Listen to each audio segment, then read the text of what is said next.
I'm Ebony and welcome to my channel. So today I'm doing a floss tube extra and I want to show you how I attach beads to a fancy lady. A very good friend of mine is starting her first fancy lady and yeah, I want to show her what I use and I hope that it can help her enjoy the process a little bit more.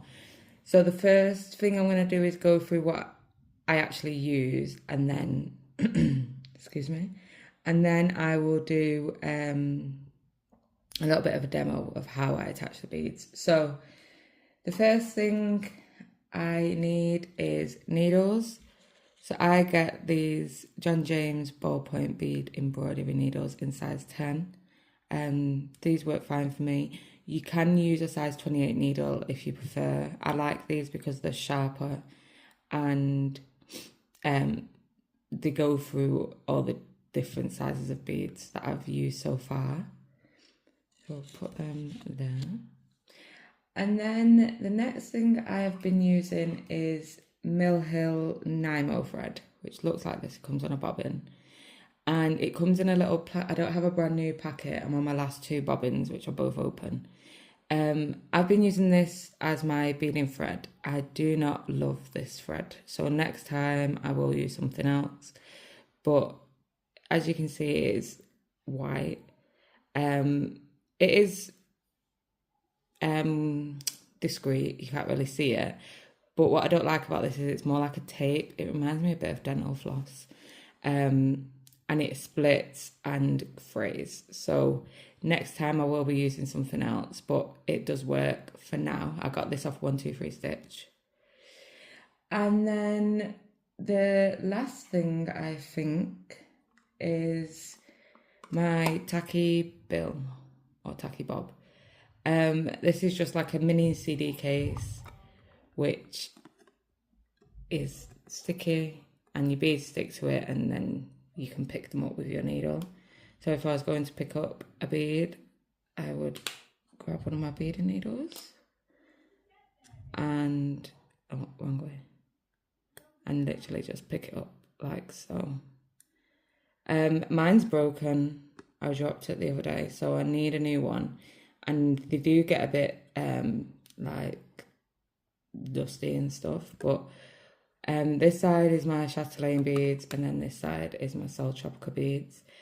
And I just take,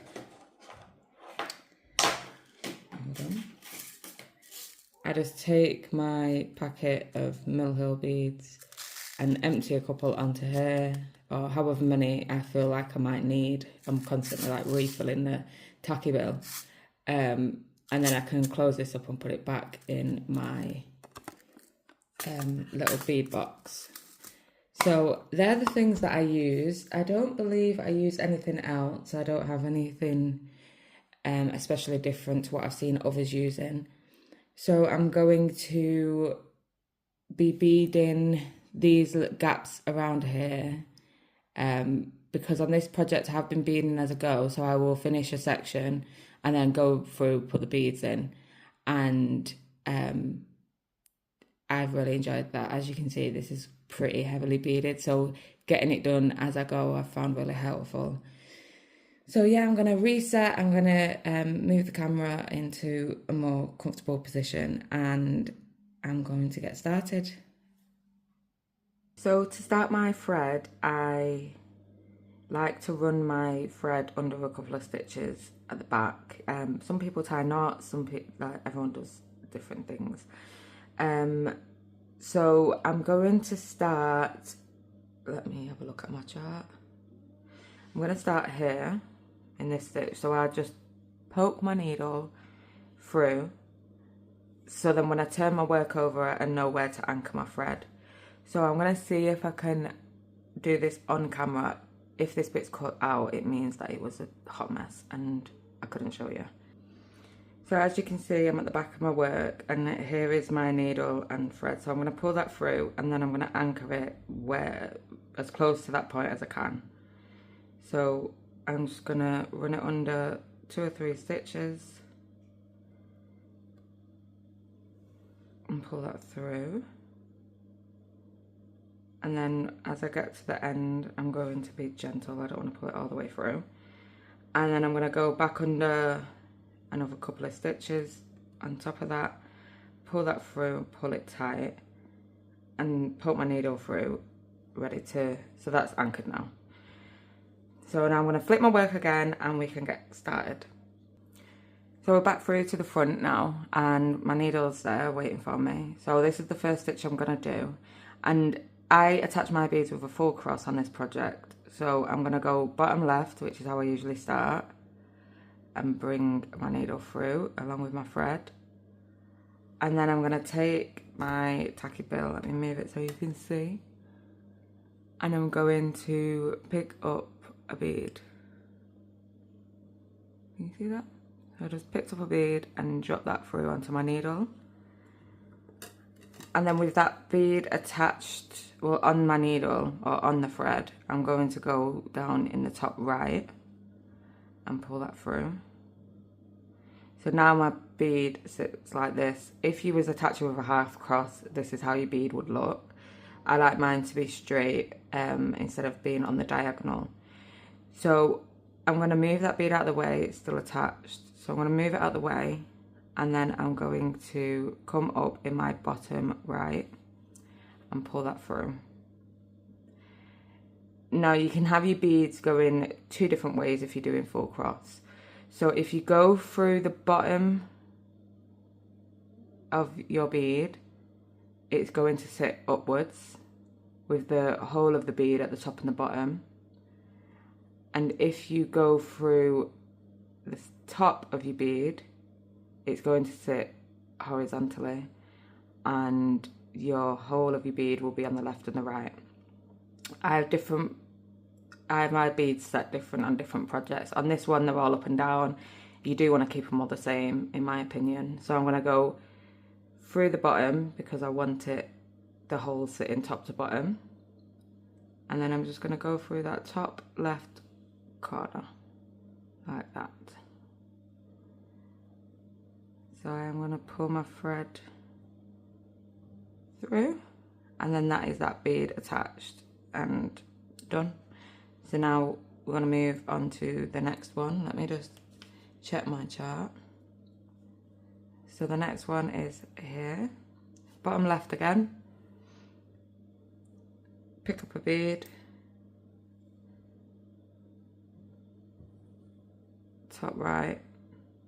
Then I move my bead out of the way.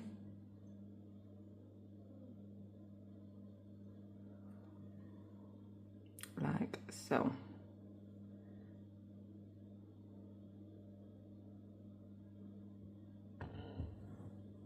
And there's another one done. So once you get the hang of it, it does become easier. It can feel a little bit fiddly, I suppose, at first, especially because I think when I first started doing it, I was worried about beads coming off or being too like rough with it or anything like that. But now I just throw them on. They'll be okay. So it is really easy when you've got the gaps like this to attach beads once you've got your stitching all around and it leaves the gap for the bead. But when you're in an area where there is, say the beads are just in the middle of nowhere, it does get a little bit tricky, but it's not tricky to attach, it's just trickier to count where you're supposed to be. So I'm going to attach a few more beads. As you can see, it's pretty simple. I do enjoy beading. I do find it just, like when you look at it before and after beads, they just make it so much prettier. I do love them. So like I said, because I've got the gaps ready, it's really easy to just go through and fill in the gaps with the beads. So I'm going to attach a couple more and then I'm going to go because I have a dentist appointment.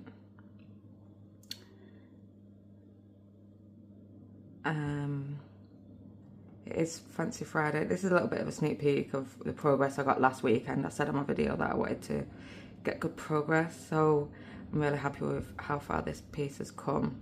I'm going to work on it today after the dentist, and I might even work on it tomorrow as well.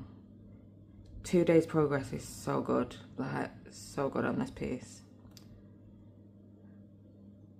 And that is how I bead. So I'm going to, because I've missed a stitch here, which is not a bead, I'm going to just pull my needle through, and I'll just leave that thread. I will just leave the needle attached and stick my needle in my fabric somewhere else, and then I can carry on when I'm ready to carry on beading. But other than that, that is it. There's nothing really special that I do. Like I said, I do really enjoy beading. I will do a bead with me along the same lines as a stitch with me, less of a tutorial, and we can have a chat and stuff like that. I'm hoping this video comes out nice and clear and not too wobbly. I'm hoping to do more stitch with me. I know I keep saying this, it's more to do with the setup, and it's frustrating, so it just puts me off doing it. But yeah, so that's how I do my beading on the Fancy Ladies. And this one is not far away from a finish, so hopefully we'll be seeing another beaded project soon. But yes, thank you so much for joining me. I hope this helps if you're interested in doing a beaded project but you're nervous about it. And I hope that you can see that it's nothing to be scared of. If you are doing a beaded project or it's your first time, give me a message and let me know and show me how far you've got. I'll be really interested to see what you're working on. So yes, thank you so much for joining me, and I'll see you on the next one. Bye.